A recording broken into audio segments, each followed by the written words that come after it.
Los calumniadores del cielo. Creo que no voy a olvidar nunca aquel sermón de la misa de gallo.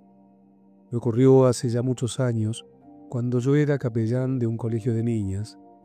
Aquella noche, después de la cena, fui a la capilla un rato antes de la hora prevista para la misa, y mientras me preparaba para celebrarla, llegaban hasta mis oídos las canciones que las niñas, agrupadas en torno a una guitarra, tarareaban después del jolgorio de la cena navideña. Cantaban alegres e ingenuamente, mezclando canciones religiosas y tonadas de moda. Y de pronto llegó a mis oídos la letra de una antigua balada que había puesto de moda aquel año Atahualpa Yupanqui. La letra decía: que Dios se acuerde del pobre, puede que sí, puede que no, pero es seguro que almuerza a la mesa del patrón. Sentí como un latigazo de mis carnes, y de pronto percibí cómo volaba de mi cabeza todo el sermón que había preparado y surgía, vertiginosa, la tremenda homilía que minutos después predicaría. Creo que lloré al decirla y que lloraron también las niñas al escucharla. No las reñí por cantar aquello, pero sí les grité que aquello era una enorme mentira y una terrible verdad.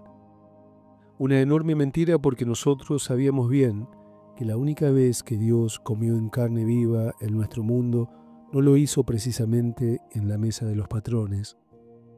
Aquella noche era el gran testimonio. Nació en una gruta, tembló de frío, había elegido la más dramática pobreza, se había acordado tanto de los pobres que nació como ellos, peor que la mayor parte de ellos.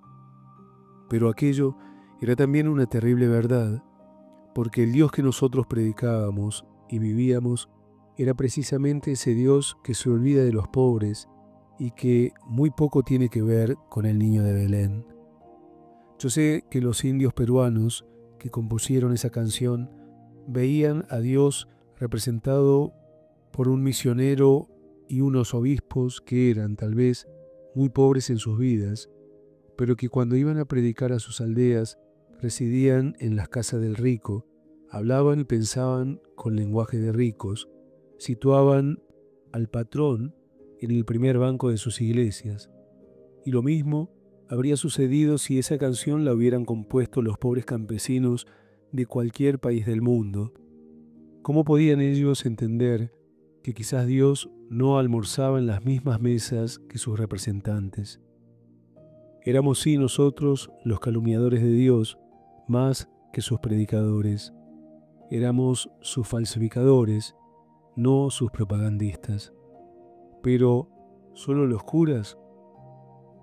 Cada vez que llega la Navidad me pregunto qué pensaría de Cristo un indio, un asiático o un africano que nunca hubiera oído su nombre y que llegara a nuestras ciudades la víspera de Navidad. ¿Podría entender qué fiesta celebramos y en honor de quién nos reunimos?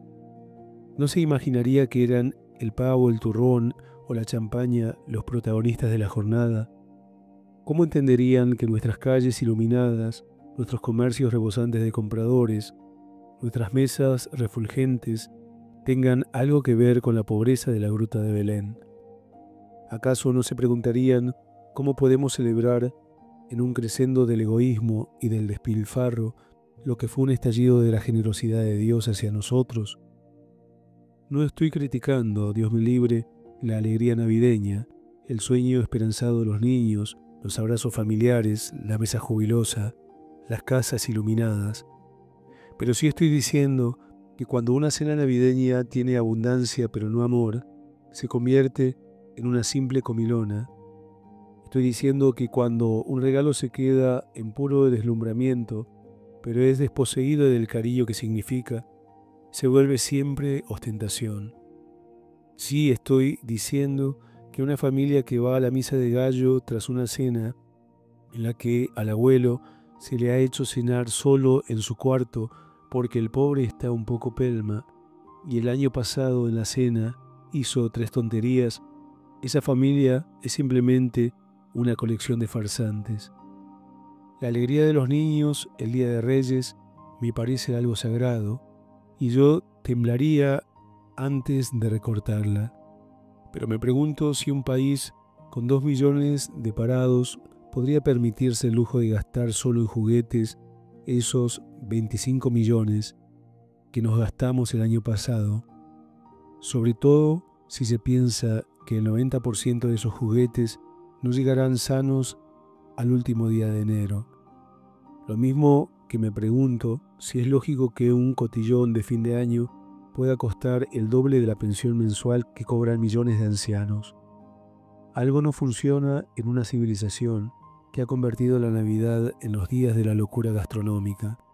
Y no puedo menos de entristecerme pensando que los Reyes Magos que llegaron a Belén, sus ofrendas de oro, incienso y mirra, tendrían que venir trayendo a quienes hoy celebramos esta fiesta un bote de bicarbonato para que digiramos, además del pavo, el olvido de la pobreza que Belén significa.